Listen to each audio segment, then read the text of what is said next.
അസ്സലാമു അലൈക്കും വറഹ്മത്തുള്ളാഹി വബറകാതുഹു. ബിസ്മില്ലാഹിർ റഹ്മാനിർ റഹീം. അൽഹംദുലില്ലാഹി റബ്ബിൽ ആലമീൻ. അല്ലാഹുമ്മ സ്വല്ലി വസല്ലിം അലാ റസൂലിക സയ്യിദിനാ മുഹമ്മദിൻ വഅലാ ആലി സയ്യിദിനാ വ മൗലാനാ മുഹമ്മദ്. പ്രിയമുള്ള സഹോദരി സഹോദരന്മാരെ, ഇന്നത്തെ നമ്മുടെ ക്ലാസ്സിലൂടെ പറയുന്നത് ഭാര്യ ഭർത്താക്കന്മാരുടെ ഇടയിൽ നല്ല ഐക്യവും സ്നേഹവും ഉണ്ടാകാൻ പറ്റുന്ന ഒരു കാര്യമാണ്. അതുപോലെ തന്നെ ചില സ്ത്രീകൾക്ക് ഭയങ്കര വാശിയാണ്. അത് സഹോദരിമാർക്ക് തന്നെ അറിയാം, അവർക്ക് ഭയങ്കര വാശിയാണെന്ന്. ഭർത്താവിനോട് വലിയ വാശിയും ദേഷ്യവും ബഹളവും ഒക്കെ കാണിച്ചിട്ട് പിന്നെ അവർ ഒറ്റയ്ക്ക് മാറി നിന്ന് ചിന്തിക്കും, ഞാൻ എന്തായി കാണിക്കുന്നത്, എനിക്ക് ഭയങ്കര വാശിയാണല്ലോ, ദേഷ്യമാണല്ലോ, ഞാൻ എൻ്റെ ഭർത്താവിനോട് കിടന്ന് വെറുതെ കയർത്ത് സംസാരിച്ചല്ലോ, വെറുതെ വാശി കാണിച്ചല്ലോ എന്നൊക്കെ ചിന്തിക്കുന്നവരുണ്ടാകാം. അങ്ങനെ അവർക്ക് വാശി മാറണമെങ്കിൽ അതിനുള്ള ഒരു പരിഹാരം, അതുപോലെ തന്നെ മറ്റ് പല കാര്യങ്ങൾക്കുമുള്ള പരിഹാര മാർഗമാണ് ഇന്നത്തെ ക്ലാസ്സിലൂടെ പറയുന്നത്. അതുപോലെ തന്നെ ഗർഭം അലസിപ്പോകുന്ന ഒരുപാട് സഹോദരിമാരുണ്ട്. ഗർഭം അലസിപ്പോകുന്ന സഹോദരിമാർ, അവർക്ക് അതിനുള്ള പരിഹാരം, അതുപോലെ കുടുംബത്തിൻ്റെ ഐക്യത്തിനും അതുപോലെ തന്നെ നമുക്ക് നമ്മുടെ ഏത് നല്ല കാര്യവും നമുക്ക് സാധിച്ചു കിട്ടാൻ ആവശ്യമായ കാര്യങ്ങളും, അതുപോലെ പറയാനുള്ളത് എല്ലാവിധ സന്തോഷങ്ങളും നമുക്ക് ലഭിക്കാൻ, എല്ലാവിധ സന്തോഷങ്ങളും ലഭിക്കാനും, അതുപോലെ നമ്മുടെ മക്കൾ അനുസരണയുള്ളവരായി മാറാൻ, നമ്മുടെ മക്കൾ അനുസരണയുള്ളവരായി മാറാൻ, നമ്മുടെ വ്യാപാരം, നമ്മുടെ കച്ചവടം വർദ്ധിച്ചു കിട്ടാൻ ഒക്കെ ആവശ്യമായ ചില അമലുകളാണ് ഇന്നത്തെ ക്ലാസ്സിലൂടെ ഞാൻ പറഞ്ഞു തരുന്നത്. അല്ലാഹു സുബ്ഹാനഹു വ തആല സ്വീകരിക്കുമാറാകട്ടെ. നിങ്ങളത് കേൾക്കുകയും ഇൻഷാ അല്ലാഹ് മറ്റുള്ളവരിലേക്ക് എത്തിച്ചു കൊടുക്കുകയും ചെയ്യണമെന്ന് ഈ സമയത്ത് ഓർമ്മപ്പെടുത്തുകയാണ്. അതുപോലെ അൽഹംദുലില്ലാഹ് എന്ന് കമൻറ്റ് രേഖപ്പെടുത്താൻ മറക്കരുത്. സബ്സ്ക്രൈബ് ചെയ്യാത്തവർ സബ്സ്ക്രൈബ് ചെയ്യാനും മറക്കരുത് എന്ന് ഓർമ്മപ്പെടുത്തുന്നു. പരിശുദ്ധമായ ഖുർആനിലെ സൂറത്തു സുഹ്റുഫ് നമുക്കൊക്കെ അറിയാം. 43-ാമത്തെ ആയത്താണ്, 43-ാമത്തെ സൂറത്താണ്. 43-ാമത്തെ സൂറത്താണ് സൂറത്തു സുഹ്റുഫ്. ഈ സൂറത്തിനെ കുറിച്ച് മഹാന്മാർ പഠിപ്പിക്കുന്നു, ദുസ്വപ്നം കാണാതിരിക്കാൻ ഈ സൂറത്ത് കിടക്കാൻ നേരം നമ്മൾ ഓതണം എന്ന് മഹാന്മാർ പഠിപ്പിക്കുകയാണ്. കിടക്കാൻ നേരത്ത് ബെഡിലിരുന്നു കൊണ്ട് ഈ സൂറത്തു സുഹ്റുഫ് ഓതി ഒരു ചെറിയ ദുആ കിടന്നാൽ ദുസ്വപ്നങ്ങൾ കാണുകയില്ല. ചിലരൊക്കെ വല്ലപ്പോഴൊക്കെ അല്ലേ ദുസ്വപ്നം കാണുകയുള്ളൂ. പാമ്പ് കടിക്കാൻ വരുന്നു, പട്ടി കടിക്കാൻ വരുന്നു, പ്രേതം പിടിക്കാൻ വരുന്നു, അങ്ങനെ പല രൂപത്തിൽ, അല്ലെങ്കിൽ കുറേ ആൾക്കാർ നമ്മൾ ഉപദ്രവിക്കാൻ വരുന്നു, നമ്മളല്ലെങ്കിൽ ആരെങ്കിലും കൊല്ലുന്നതായിട്ട് കാണുന്നു, നമ്മളെ ആരെങ്കിലും കൊല്ലുന്നതായിട്ട് കാണുന്നു. ഇങ്ങനെയൊക്കെ ദുസ്വപ്നങ്ങൾ സ്ഥിരമായി കാണുന്നവരുണ്ട്, സ്ഥിരമായി ദുസ്വപ്നം കാണുന്നവരുണ്ട്. അപ്പോൾ അവർ ഇത് ഓതുക. വല്ലപ്പോഴും കാണുന്നവർ ഓതിയില്ലെങ്കിലും വലിയ പ്രശ്നമില്ല. സ്ഥിരമായിട്ട് ദുസ്വപ്നം കാണുന്നവർ, അവർക്ക് അതിൽ നിന്ന് രക്ഷപ്പെടാൻ, കാരണം അവരുടെ ഉറക്കത്തിന് എഴുന്നേൽക്കുമ്പോൾ തന്നെ അവർക്കൊരു സുഖം ഉണ്ടാവില്ല, പിന്നെ അവരുടെ മനസ്സിന് റാഹത്തുണ്ടാവുകയില്ല. അപ്പം അങ്ങനെ ദുസ്വപ്നം കാണുന്നവർ എന്ത് ചെയ്യണം? ബെഡിലിരുന്നു കൊണ്ട് സൂറത്തു സുഹ്റുഫ് അത് നമ്മൾ ഓതിയിട്ട് ചെറിയൊരു ദുആ കിടന്നാൽ അവിടെ ദുസ്വപ്നം കാണുകയില്ല എന്ന് മഹാന്മാർ പഠിപ്പിക്കുന്നു. അതുപോലെ തന്നെ ഞാൻ നേരത്തെ ആ തുടക്കത്തിൽ പറഞ്ഞതുപോലെ ചില പെൺകുട്ടികൾക്ക് ഭയങ്കര വാശിയാണ്. ചില പെൺകുട്ടികൾക്ക്, സഹോദരിമാർക്ക് ഭയങ്കര വാശിയുള്ളവരുണ്ട്. ആ വാശി മാറിക്കിട്ടാൻ എന്ത് ചെയ്യണം? ഈ സൂറത്തു സുഹ്റുഫിനെ പിഞ്ഞാണം എഴുതിയിട്ട് അത് വെള്ളം കൊണ്ട് മായ്ച്ചെടുത്ത് ഈ വാശിയുള്ള പെണ്ണ് കുടിച്ചാൽ ആ പെണ്ണിൻ്റെ വാശി മാറിക്കിട്ടുന്നതാണ്. അപ്പോൾ ഭയങ്കര വാശിയും ദേഷ്യയും കാരണം കുടുംബത്തിൽ സന്തോഷമില്ലായ്മയുള്ള കുടുംബങ്ങളുണ്ട്. അത് മാറാൻ എന്ത് ചെയ്യണം? സൂറത്തു സുഹ്റുഫ് അറിയുന്നവരെ കൊണ്ട് പിഞ്ഞാണം എഴുതിപ്പിക്കുക. പിഞ്ഞാണം എഴുതിപ്പിച്ച് വെള്ളം കൊണ്ട് മായ്ച്ചെടുത്ത് അത് കുടിച്ചാൽ അവരുടെ ആ വാശി മാറി കിട്ടും. അതുപോലെ തന്നെ സൂറത്തു സുഹ്റുഫിലെ 9, 10, 11, 12, 13 ആയത്തുകൾ ധാരാളമായി ഓതിയാൽ ഓതുന്നവൻ്റെ ജീവിതത്തിൽ പല അത്ഭുതങ്ങളും കാണാമെന്ന് മഹാന്മാർ പഠിപ്പിക്കുന്നു. അതുപോലെ തന്നെ മോശമായി നടക്കുന്നവർ, കഞ്ചാവടിച്ചും കള്ളുകുടിച്ചും മദ്യത്തിനടിമപ്പെട്ടും മോശമായിട്ട് നടക്കുന്ന ചെറുപ്പക്കാരുണ്ട്, സഹോദരന്മാരുണ്ട്. അവരൊക്കെ നമുക്ക് നന്നാക്കിയെടുക്കണം. അതിനെന്താ ചെയ്യേണ്ടത്? സൂറത്തു സുഹ്റുഫിലെ 9, 10, 11, 12, 13 എന്നീ ആയത്തുകൾ അത് എഴുതിയിട്ട് ശരീരത്തിൽ കെട്ടിയാൽ മോശമായി നടക്കുന്നവർ നല്ലവരായി മാറും, നേർവഴിയിലായി മാറും. അപ്പോൾ എന്താ ചെയ്യേണ്ടത്? സൂറത്തു സുഹ്റുഫിലെ 9 മുതൽ 13 വരെയുള്ള ആയത്തുകൾ ഒരു ചെറിയ പേപ്പറിലായിട്ട് എഴുതുക, അത് കൂടിനകത്താക്കി ശരീരത്തിൽ ധരിച്ചാൽ, അല്ലെങ്കിൽ അങ്ങനെയുള്ളവരെ നമ്മൾ ധരിപ്പിക്കുക. ഇതിനാണെന്ന് പറയണ്ട, ഈ കള്ളുകൂടി മാറാനാണെന്നും കഞ്ചാവടി മാറാനാണെന്നൊന്നും പറയണ്ട, മയക്കുമരുന്നടിമയിൽ നിന്ന് മാറാനാണെന്ന് പറയണ്ട. നമ്മളല്ലാതെ ചെയ്തിട്ട് ഇത് ശരീരത്തിൽ ഈ തകിടും കൂടും ആക്കിയിട്ട് അത് പേപ്പറിൽ എഴുതണമെങ്കിൽ ഇത്ര ആയത്ത് എഴുതാൻ പറ്റുകയുള്ളൂ. തകിടിൽ എഴുതിയാൽ എല്ലാം കൂടെ എഴുതിയിട്ട് ആ കൂടിനകത്ത് വെക്കാൻ പറ്റൂല. അതുകൊണ്ട് പേപ്പറിനകത്ത് എഴുതി ആ കൂടിലാക്കിയിട്ട് ശരീരത്തിൽ കെട്ടിയാൽ വഴിവിട്ട് നടക്കുന്നവർ, മോശമായ രൂപത്തിൽ നടക്കുന്നവർ നേർവഴിയിലായി മാറും എന്ന് മഹാന്മാർ പഠിപ്പിക്കുന്നു. അതുപോലെ നേരത്തെ ഞാൻ പറഞ്ഞതുപോലെ പല സഹോദരിമാർക്കും അത് പ്രഗ്നൻ്റ് ആയതിനു ശേഷം അബോർഷനായി പോകുന്നവരുണ്ട്. അവർക്ക് ആ അബോർഷനായി പോകാതിരിക്കാൻ സൂറത്തു സുഹ്റുഫിലെ 9 മുതൽ 13 വരെയുള്ള ആയത്തുകൾ 9 മുതൽ 13 വരെയുള്ള ആയത്തുകളെ 7 പ്രാവശ്യം എഴുതി മായ്ച്ച് എന്ത് ചെയ്യണം? വെള്ളം കൊണ്ട് മായ്ച്ചെടുക്കണം. 7 പ്രാവശ്യം അത് എഴുതണം. ആദ്യം 1 പ്രാവശ്യം പിഞ്ഞാണത്തിൽ എഴുതുക, അത് മായ്ച്ച് വെള്ളം എടുക്കുക, വീണ്ടും എഴുതുക. ഈ 13 ആയത്തുകളും അതിൻ്റെ വെള്ളം കൊണ്ട് മായ്ച്ചെടുത്ത് ഒരു കുപ്പിയിലേക്ക് ഒഴിക്കുക, വീണ്ടും അങ്ങനെ എഴുതുക. അങ്ങനെ 7 പ്രാവശ്യം എഴുതിയിട്ട് അത് മായ്ച്ചെടുത്ത വെള്ളം കുപ്പിയിലാക്കുക. എന്നിട്ട് 7 ആഴ്ച കുടിക്കണം. അപ്പം 9 മുതൽ 13 വരെയുള്ള ആയത്തുകളെ 7 പ്രാവശ്യം എഴുതി മായ്ച്ചെടുത്ത വെള്ളം എന്ത് ചെയ്യണം? കുപ്പിയിലാക്കി വെക്കുക. എന്നിട്ട് 7 ആഴ്ച അത് അതിൽ നിന്ന് കുറേശ്ശെ 7 ആഴ്ച രാവിലെ വെറും വയറ്റിൽ കുടിക്കുക. അങ്ങനെ കുടിച്ചാൽ എന്ത് ചെയ്യും? അവർക്ക് അബോർഷൻ ഉണ്ടാവുകയില്ല എന്ന്, അബോർഷൻ ആകുന്നത് മാറിക്കിട്ടും, ഗർഭം അലസുന്നത് മാറിക്കിട്ടുമെന്ന് മഹാന്മാർ പഠിപ്പിക്കുന്നു. അതുപോലെ കുടുംബത്തിൽ ഐക്യം, ഭാര്യ ഭർത്താക്കന്മാർക്കിടയിൽ ഐക്യമുണ്ടാകാൻ ഉപകരിക്കുന്നു. എന്ത്? സൂറത്തു സുഹ്റുഫിലെ 9 മുതൽ 13 വരെയുള്ള ആയത്തുകളെ 4 പേപ്പറിലായിട്ട് എഴുതുക. ആദ്യം 1 പേപ്പറിൽ എഴുതുക, വീണ്ടും 1 പേപ്പറിൽ എഴുതുക, വീണ്ടും 1 പേപ്പറിൽ എഴുതുക, വീണ്ടും 1 പേപ്പറിൽ. അപ്പോൾ 4 പേപ്പറിലായി. 9 മുതൽ 13 വരെയുള്ള ആയത്തുകൾ ആദ്യം 1 പേപ്പറിൽ എഴുതി, മറ്റൊരു പേപ്പർ, അങ്ങനെ 4 പേപ്പറിലായിട്ട് എഴുതിയിട്ട്, ഇങ്ങനെയൊക്കെ വിശദീകരിച്ച് പറയുന്നത് നിങ്ങൾക്ക് തെറ്റിപ്പോകാതിരിക്കാനാണ് കേട്ടോ. അപ്പോൾ ഈ 4 പേപ്പറിലായിട്ട് എഴുതിയതിന് ശേഷം വീടിൻ്റെ 4 മൂലയിലുമായിട്ട് കുഴിച്ചിട്ടാൽ ആ വീട്ടിൽ താമസിക്കുന്ന ഭാര്യ ഭർത്താക്കന്മാർ നല്ല ഐക്യത്തിലായി മാറും. അവരുടെ എല്ലാ പ്രശ്നങ്ങളും മാറി അവർ സന്തോഷത്തിലായി മാറുമെന്ന് മഹാന്മാർ പഠിപ്പിക്കുന്നുണ്ട്. അതുപോലെ അത് കഴിഞ്ഞാൽ സൂറത്തു ദുഖാനാണ്. സൂറത്തു സുഹ്റുഫ് കഴിഞ്ഞാൽ തൊട്ടടുത്ത സൂറത്ത് ഏതാണ്? സൂറത്തു ദുഖാൻ. ഈ സൂറത്ത് ദുഖാൻ മഹാന്മാർ പഠിപ്പിക്കുന്നു, ഈ സൂറത്തിനെ എല്ലാ ദിവസവും ഓതിയാൽ എല്ലാ ശൈത്വാന്റെ ഷർറിൽ നിന്നും രക്ഷ കിട്ടുന്നതാണ് സൂറത്ത് ദുഖാൻ. നമ്മളൊക്കെ ഓതാറുള്ളവരാണല്ലോ.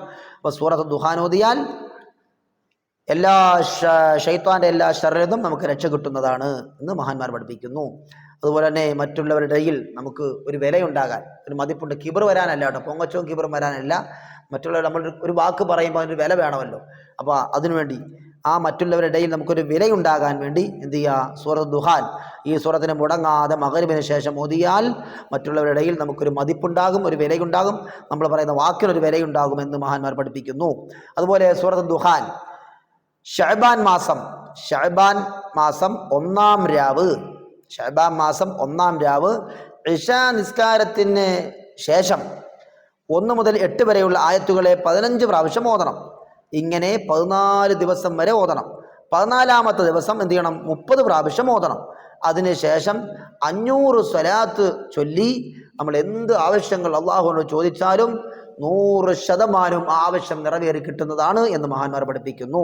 അപ്പം നമുക്ക് എന്തെങ്കിലും ഒരു ആവശ്യമുണ്ടെങ്കിൽ അത് പൂർത്തീകരിച്ച് കിട്ടാൻ, അത് 100% പൂർത്തീകരിച്ച് കിട്ടാൻ ഉപകരിക്കുന്ന ഒരു അമലാണ് ഞാൻ ഈ പറഞ്ഞു തരുന്നത്. എന്താണ്? ശഅബാൻ മാസം 1-ാം രാവ്.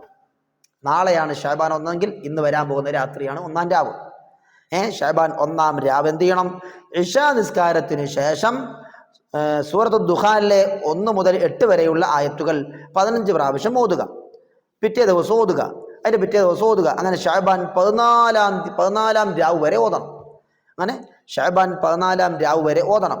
അങ്ങനെ ഓതിയതിന് ശേഷം 14-ാമത്തെ ദിവസം എന്ത് ചെയ്യണം? ആ 14-ാമത്തെ ദിവസം ഓതിയതിന് ശേഷം 14-ാമത്തെ ദിവസം 30 പ്രാവശ്യം ഇത് ഓതണം. 14 ദിവസം വരെ ഇങ്ങനെ ഓതുക. 14-ാമത്തെ ദിവസം ഇത് 30 പ്രാവശ്യം എന്ത് ചെയ്യുക? 30 പ്രാവശ്യം വീണ്ടും ഓതണം. അങ്ങനെ ഓതിയതിന് ശേഷം 500 സ്വലാത്തും ചൊല്ലിയിട്ട് നമ്മൾ എന്ത് ആവശ്യങ്ങൾ അള്ളാഹുവിനോട് ചോദിച്ചാലും ആ ആവശ്യം നിറവേറി കിട്ടുന്നതാണ് എന്ന് മഹാന്മാർ പഠിപ്പിക്കുന്നു. അതുപോലെ തന്നെ തൊട്ടടുത്ത സൂറത്താണ് സൂറത്തുൽ ജാസിയ. 45-ാമത്തെ സൂറത്ത്. ഈ സൂറത്തിനെ കുറിച്ച് മഹാന്മാർ പഠിപ്പിക്കുന്നു, ഈ സൂറത്തെ നമ്മൾ അധികമായി ഓതിയാൽ 2 ലോകത്ത്, ദുനിയാവിലും ആഖിറത്തിലും നമുക്ക് വിജയം കിട്ടുന്നതാണ് എന്ന് മഹാന്മാർ പഠിപ്പിക്കുകയാണ്. അതാണ് നമുക്ക് വേണ്ടത്. ദുനിയാവിലും വിജയം വേണം, ആഖിറത്തിലും വിജയം വേണം. അതിന് ഉപകരിക്കുന്നതാണ്. ഇതൊക്കെ മഹാന്മാർ എഴുതി വെച്ചത് നിങ്ങൾക്ക് പറഞ്ഞു തരുന്നതാണ്. ആവശ്യമുള്ളവർക്ക് ചെയ്യാം, ആവശ്യമില്ലാത്തവർ കേട്ട് മനസ്സിലാക്കുക, എന്നിട്ട് ആർക്കെങ്കിലും ഷെയർ ചെയ്ത് കൊടുക്കുക. അത് മാത്രമേ ഉള്ളൂ. ഇതെല്ലാം ചെയ്യാൻ നിർബന്ധമുള്ള കാര്യങ്ങളൊന്നുമല്ല. ഞാൻ പലതും പറഞ്ഞു തരാനുള്ള ദിക്റുകളൊക്കെ അതൊന്നും പറയൽ നിർബന്ധമൊന്നുമില്ല. നിങ്ങൾക്ക് ആവശ്യമുണ്ടെങ്കിൽ ചെയ്യുക. അതുകൊണ്ട് മോശമായ കമൻറ്റ് രേഖപ്പെടുത്തേണ്ട ആവശ്യമില്ല. കാരണം ആവശ്യമുള്ളവർ ചെയ്താൽ മതി, ആവശ്യമില്ലാത്തവർ ചെയ്യണ്ട എന്ന് മാത്രമേ ഉള്ളൂ. അതാ മഹാന്മാർ പഠിപ്പിക്കുന്ന സൂറത്തുൽ ജാസിയ. ആ സൂറത്ത് ധാരാളമായി ഓതിയാൽ 2 ലോകത്ത് നമുക്ക് വിജയം കിട്ടുന്നതാണ്. അതുപോലെ ഈ സൂറത്തുൽ ജാസിയയുടെ 7-8 ആയത്തുകൾ 7-8 ആയത്തുകളെ 3 പ്രാവശ്യം എഴുതി അത് ഓതുകയും ചെയ്യണം. എന്നിട്ട് വലത് കൈയിൽ ഊതിയിട്ട് കൈ അടയ്ക്കുക. സൂറത്തുൽ ജാസിയ 7-ാമത്തെയും 8-ാമത്തെയും ആയത്തുകളെ 3 പ്രാവശ്യം എന്ത് ചെയ്യുക? എഴുതുക. 3 പ്രാവശ്യം എഴുതുക. എന്നിട്ട് അത് ഓതുകയും ചെയ്യുക. എഴുതുകയും വേണം, ഓതുകയും വേണം. എന്നിട്ട് വലത് കൈയിൽ ഊതിയിട്ട് കൈ അടയ്ക്കുക. വലത് കൈയിൽ ഇഷ്ഫി എന്ന് പറഞ്ഞ് ഊതിയിട്ട് കൈ അടയ്ക്കുക.